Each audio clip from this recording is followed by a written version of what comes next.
¿Qué tal? Buenos días, bienvenidos a esta nueva edición de Política y Poder a través de la señal de Vez Cable Televisión. Soy Pedro Paredes, los voy a acompañar durante los próximos 60 minutos. Empezamos rápidamente comentando lo que ha pasado en el Parlamento el último viernes con la decisión de los congresistas de aprobar con 71 votos a favor el retorno de la bicameralidad. Sin embargo, esta votación no permite una aprobación plena con los 87 que se esperaba que alcanzara para que sea aprobada en primera legislatura y en una siguiente sea ratificada por similar o más cantidad de votos.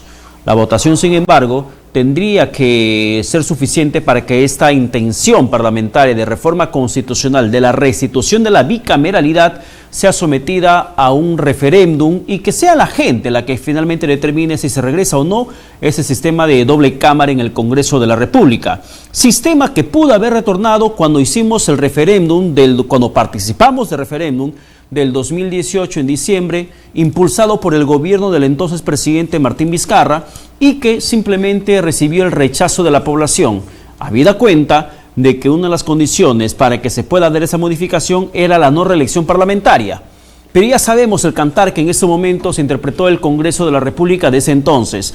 Había puesto dentro de la cartilla para sufragio o para referéndum, consulta a la ciudadanía, de la no reelección parlamentaria, pero al mismo tiempo en la bicameralidad se fraguaba una reelección indefinida, porque aquellos que eran diputados podían ser candidatos para senadores, más no otra vez para diputados, y los que eran senadores podrían ser candidatos para diputados, más no senadores como reelección.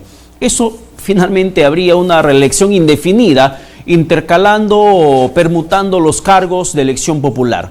Por eso la gente le dijo no, porque si vamos a decir no a la reelección parlamentaria, no tiene por qué existir bicameralidad bajo esa condición. El Congreso o este Congreso intenta restituir esa fórmula que ya fue rechazada en 2018. Y eso no le conviene a la bancada de Fuerza Popular o a aquellos que están impulsando, políticamente hablando, más allá del beneficio o perjuicio, porque hay que analizar ambos lados. Hemos consultado a varios juristas, varios expertos en materia parlamentaria y todos nos mencionan los beneficios que podría traer en materia legislativa la bicameralidad. Sin embargo, sacando de contexto ese tema y enfocándonos al cálculo político que hace el Parlamento, al Congreso no le interesa llevar la bicameralidad al referéndum porque sabe que tiene un abrumador rechazo ciudadano. No quieren porque la gente dice, ¿qué me consultas otra vez? Si ya te dije el 2018 que no. Ya te dije que no quiero bicameralidad bajo las condiciones que me estás poniendo de reelección indefinida. No la quiero de esa manera. Entonces, lo que ha hecho Fuerza Popular, a través de la congresista Patricia Juárez, presidente de la Comisión de Constitución, es presentar un pedido de reconsideración de esa votación. Mucho se interpreta ese sentido. ¿Por qué?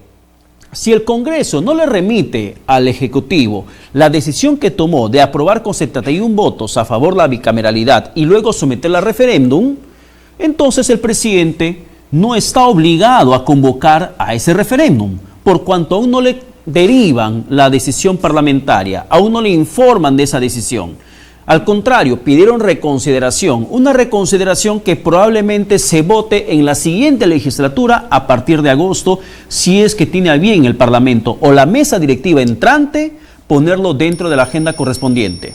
Eso es lo que va a suceder. Y mientras tanto, mientras que el Congreso no le informe al presidente la votación o no le derive el documento ya de la decisión tomada en el Parlamento, el jefe de Estado no puede hacerlo. También está claro que si el Congreso o si el presidente recibe la información del Congreso y el documento donde se da la decisión de la votación parlamentaria en torno a bicameralidad, tiene 120 días para que convoque. O dicho en otro contexto, en otras palabras, la celebración del referéndum tendría que ser dentro de 120 días en cuanto el presidente recibe el documento del Parlamento. Y no coincide básicamente con lo que va a ser el 2 de octubre, las elecciones municipales y regionales. Tendría que ser una fecha extraordinaria que podría ser noviembre o podría ser diciembre, pero son escenarios discutibles en estos momentos. La gente no quiere bicameralidad bajo las condiciones que el Congreso lo está planteando. Eso está bastante claro. Que la bicameralidad es mejor que una sola cámara, también está una discusión abierta y muchos consideran que es necesaria, porque el control político tendría que sopesarse en el Parlamento dentro del mismo Parlamento, porque decisiones que los diputados podrían tomar tendría que ser sometido a un control, a un escrutinio por la Cámara Alta o la Cámara de Senadores. Y ese nivel de control a sí mismo de un parlamento podría mejorar la capacidad legislativa. Eso es lo que nos dicen una y otra vez. Pero esa es otra discusión, que en estos momentos el Parlamento no ha sabido informar a la población del porqué la bicameralidad y la necesidad de una reelección de parlamentarios. El por qué es necesario que se pueda retomar el contexto de reelección parlamentaria. Porque estamos viendo en estos momentos que la cura fue peor que la enfermedad. Se aprobó en referéndum, no reelección parlamentaria. ¿Y qué tipo de Congreso tenemos en estos momentos? Completamente deslegitimado. No tiene legitimidad. Tiene mayor rechazo que el propio presidente de la República, Pedro Castillo. Tenemos a parlamentarios que ninguno ha sido elegido en el Congreso anterior ni en el complementario. Todos son nuevos, pero no en la política, porque tienen viejas prácticas politiqueras, hacer gestión municipal o gestión regional en sus determinadas jurisdicciones. Entonces, ¿qué tendría que pasar para que la gente enganche con lo que la política nacional a través del Congreso quiere? Primero, que se presenten personas pruebas decentes y no los mismos de siempre. Que, como bien dijo el presidente Pedro Castillo, en ese punto sí concuerdo, hay tantos zánganos en la política que viven de la política, más no aportan absolutamente nada para mejorar la clase política en el país. Y hablando de políticos y no de zánganos, estamos en estos momentos con el parlamentario andino Gustavo Pacheco en la comunicación, a quien le damos la bienvenida para que nos ayude un poco a analizar lo que está pasando y mucho más aún en la condición de parlamentario andino, viendo desde afuera del país la realidad nacional y más aún dentro de un partido político que representa como es Renovación Popular. Señor Pacheco, ¿qué tal? Buenos días, bienvenido a Vescable. ¿Cómo está, Pedro? Encantado, aterrizando de un viaje largo hacia el Reino de Marruecos y el Reino de España para promover los encuentros del Parlamento andino, la diplomacia parlamentaria, la cooperación internacional y el derecho comunitario andino y europeo. Pero, ¿cuál es la percepción internacional sobre lo que pasa en el país? En esos viajes que usted hace por Europa, que va por África, ¿cuál es esa percepción que se tiene del Perú? Mire, en primer lugar, el mundo ve con admiración todos los esfuerzos que en los últimos 30 años hemos realizado. Desde la década del 90, desde la Constitución del 93, el Perú ya va rumbo a ser un país de renta media, un país emergente, institucionalizado, y se ha hablado del milagro económico peruano. Yo tengo un libro que va en esa coyuntura, en ese camino. O sea, primera foto, nos ven bien, con asombro, de manera estructural en los últimos 30 años. Segunda foto, desde el planeta nos ven con preocupación porque en los últimos 5 años, en el último quinquenio, desde el presidente Pedro Pablo Kuczynski, los temas se han complicado y hemos visto presidentes acorralados, encarcelados, procesados, suicidados, y ahora estamos en un momento complicado. Ayer el embajador Legurría, que fue embajador de Guatemala ante Washington, ante la Casa Blanca, ha hablado acerca del polvorín de América Latina. O sea, no hay que ver de forma aislada lo que ocurre en Perú. En Chile tenemos al presidente Boric, en Bolivia al presidente Arce, tenemos ahora en Colombia al presidente Petro, en Perú al presidente Castillo, pero también está Maduro en Venezuela, Ortega en Nicaragua. Hay una expectativa por lo que pueda pasar en Brasil frente a la eventual candidatura de Lula da Silva, y en México el presidente AMLO, Andrés Manuel López Obrador, de tal forma que el panorama en América Latina es un polvorín derivado justamente de parte de los comentarios que hacía usted, Pedro, respecto de que la clase política tradicional no supo cumplir sus deberes y sus compromisos frente a la población. Pero dentro de esa situación se suma la crisis global que se registra, como el tema de inflación, el tema de combustibles y lo que deviene además en el tema de fertilizantes, lo que complica mucho más el panorama, sí. No solamente el político, también el social. Por ejemplo, aquí en el país, mañana se está anunciando, mañana y pasado mañana, el 18 y 19 de julio, paralización de la Junta de Usuarios de Agua en varias regiones del país. También se anuncia reinicio de huelga indefinida de los transportistas de carga pesada en Arequipa y otras regiones del Perú. Y eso es por el descontento. ¿Y por qué le menciono esto? porque desde el gobierno han intentado justificar que este polvorín llamado Latinoamérica o llamado Perú no es básicamente consecuencia del mal manejo político del presidente Pedro Castillo, sino por efecto directo de la crisis global. ¿Realmente usted encuentra asidero en lo que manifiesta el presidente Pedro Castillo y su presidente del Consejo de Ministros, Aníbal Torres? En una parte hay que entender que el siglo XXI es un siglo de la globalización. Lo que ocurre en Rusia y Ucrania nos afecta de forma directa. También es importante entender que los fertilizantes, los fosfatos que podíamos haber conseguido de Marruecos, que es un socio estratégico de Perú y de la comunidad andina, han podido llegar para poder salvar nuestras siembras y nuestras cosechas en el agro. Sin embargo, una decisión del gobierno actual, del presidente Castillo, el día 8 de septiembre, tendrá que corregir, ha entablado relaciones con una república inexistente, y eso afectando la integridad territorial de Marruecos. O sea, existen asuntos de política interna y política exterior que podría mejorar el actual gobierno. No todo viene de la crisis generada en el exterior, es solamente una parte. Para eso los gobiernos y los estados tienen soberanía, tienen que ejercer su soberanía monetaria, fiscal, económica, para permitir que el trabajo político-social sea armonioso. Frente a eso, los gobiernos serios tienen políticas contracíclicas. Todos sabemos, en el Perú, por ejemplo, que los números nos dicen que el 80% de la inversión es privada, solo el 20% es pública. Cuando se contrae la inversión privada, el Estado tiene que inyectar economía e inversión para generar empleo y mover la rueda virtuosa de la economía, según un proceso impulsado por Kelsen. Por ejemplo, políticas contracíclicas. Claro, pero esa política contracíclica en este momento no la estamos viendo. Y en el tema de fertilizante hemos encontrado muchas deficiencias en el proceso de contratación o de compras que lamentablemente agudizan mucho más la crisis. Con sus pares parlamentarios andinos, ¿qué hablan sobre esto? Le consulto a usted quizá al de Colombia, al de Ecuador, qué es lo que hicieron, cómo manejaron la crisis, cómo van en sus países sobrellevando esta situación de la seguridad alimentaria que podría complicar mucho más el panorama inflacionario que se da en la región. Usted acaba de mencionar un término que hemos trabajado en Rabat ahora, en el Congreso del Reino de Marruecos, junto con los parlamentos árabes, los parlamentos africanos.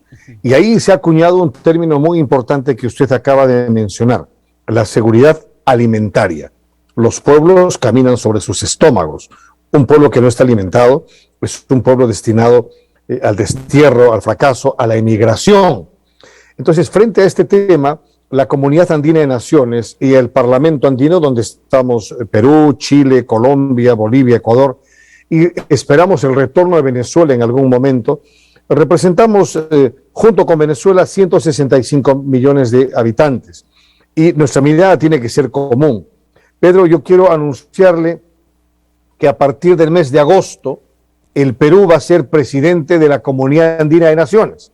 Le corresponde durante un año largo, la presidencia de toda la Comunidad Andina de Naciones.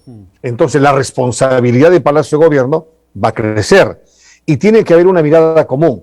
Ya tenemos pasaporte común andino, tenemos estatuto migratorio andino común, ciudadanía común. Usted mañana se puede ir a vivir a Colombia sin ningún problema, o un ecuatoriano puede venir aquí.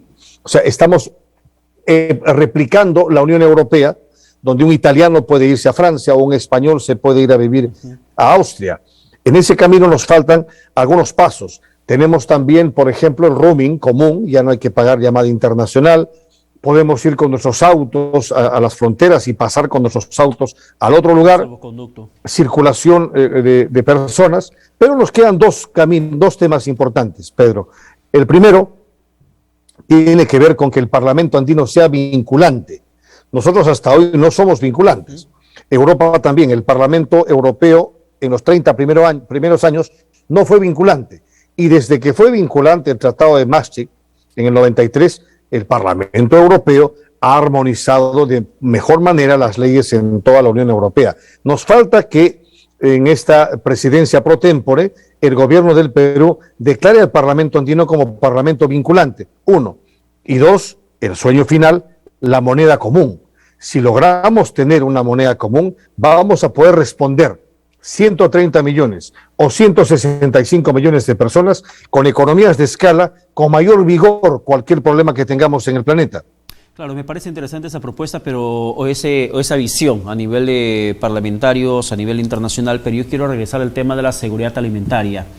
¿Cómo están sopesando o manejando esta crisis en otros países que quizá con los éxitos de otras naciones podríamos nosotros aplicar al país en el contexto que tenemos y también salir de esta situación? O del error que otros puedan estar cometiendo, nosotros aprender y evitar cometerlos. Gracias por la precisión. En Bolivia tienen fertilizantes, tienen forma de acometer su mercado interno. En el resto de la comunidad andina no. Tenemos que buscar fosfatos, tenemos que buscar fertilizantes. Lamento la percepción de corrupción que la Contraloría encuentra en el gobierno, porque ya había una convocatoria.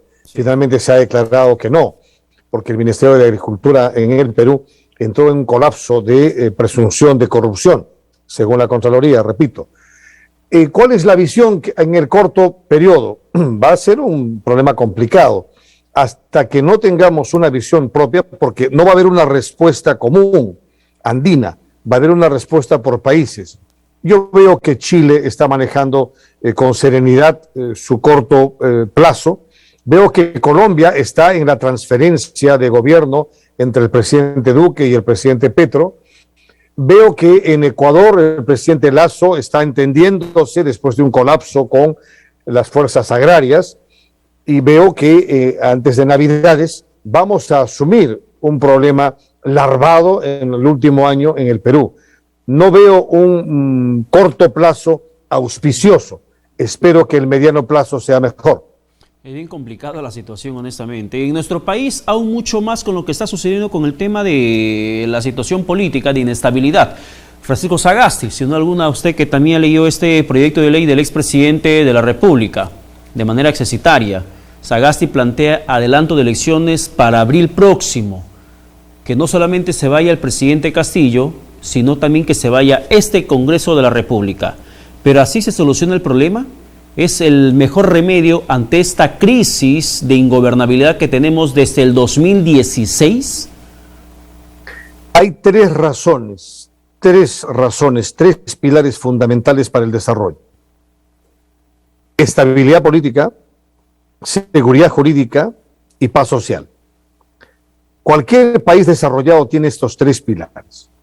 Si no tenemos esos tres pilares, no podremos ir hacia el desarrollo. Esa propuesta genera inestabilidad política.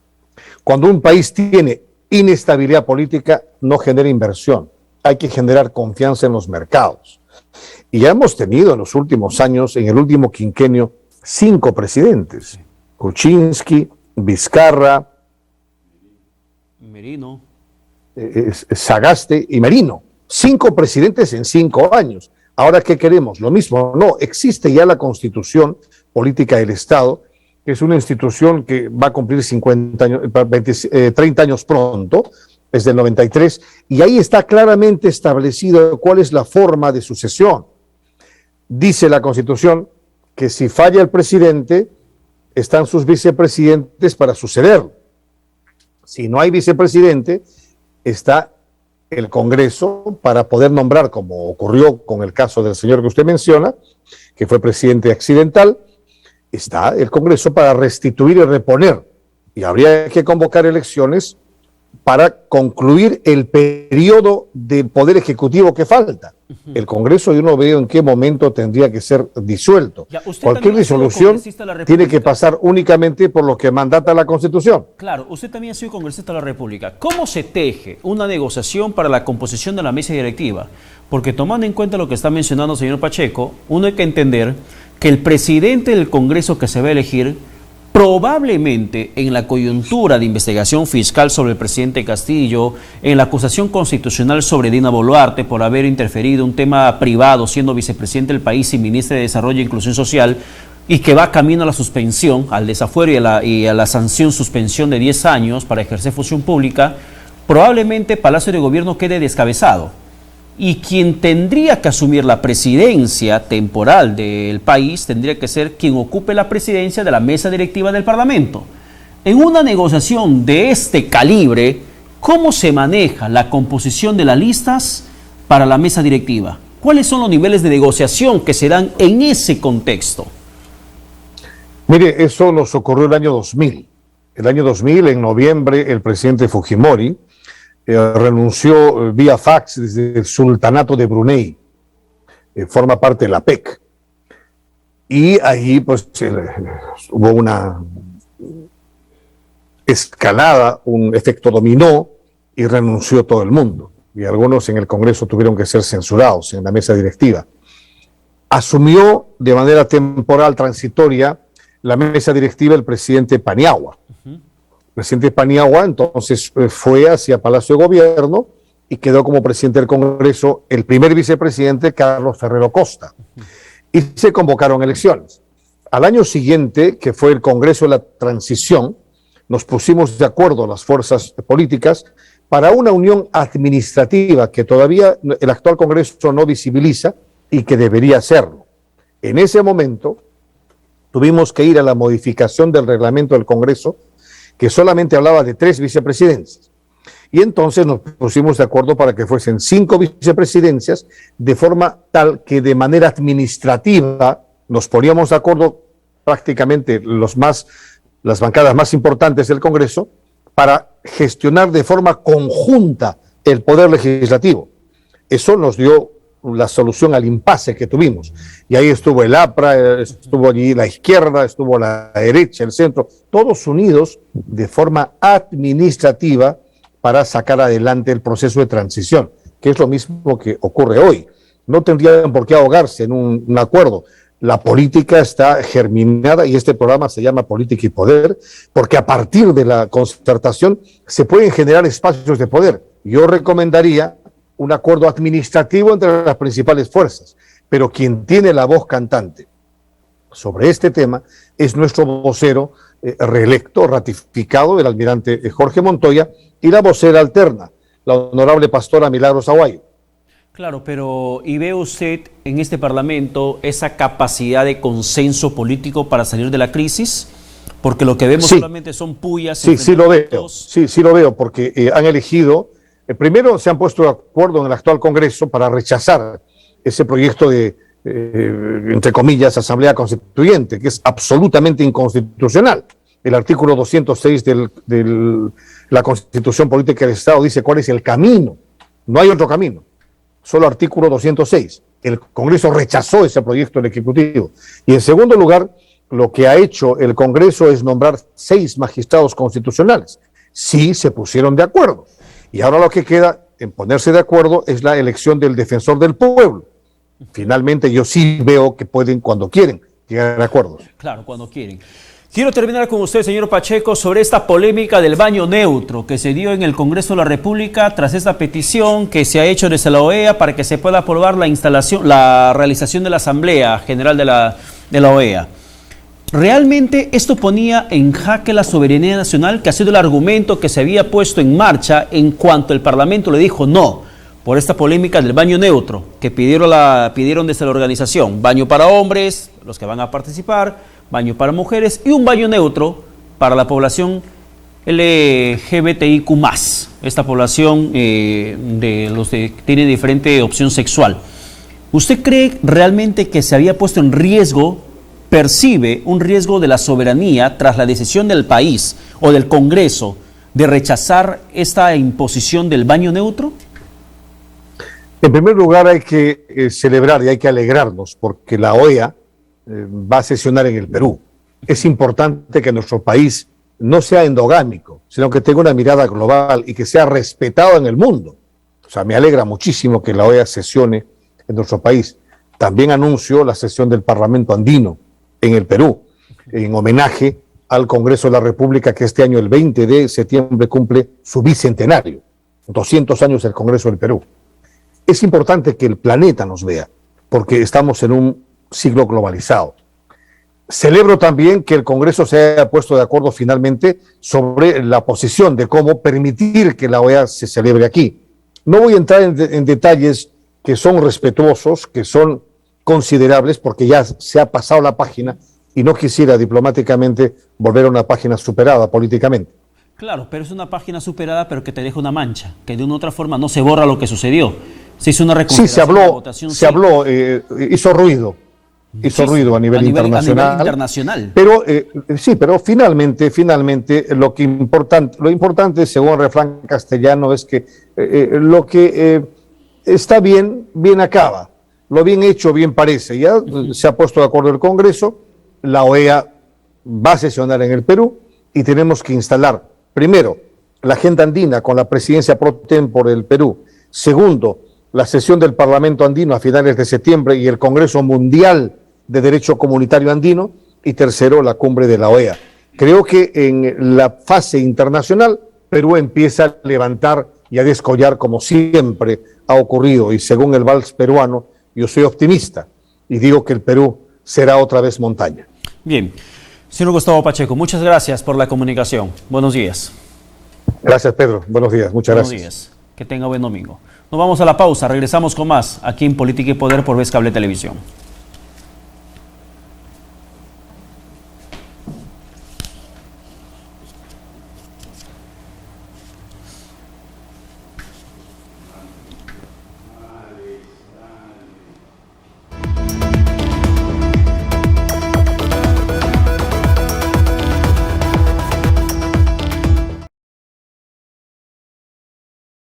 Vez Cable premia la puntualidad de sus abonados con un gran sorteo por Fiestas Patrias.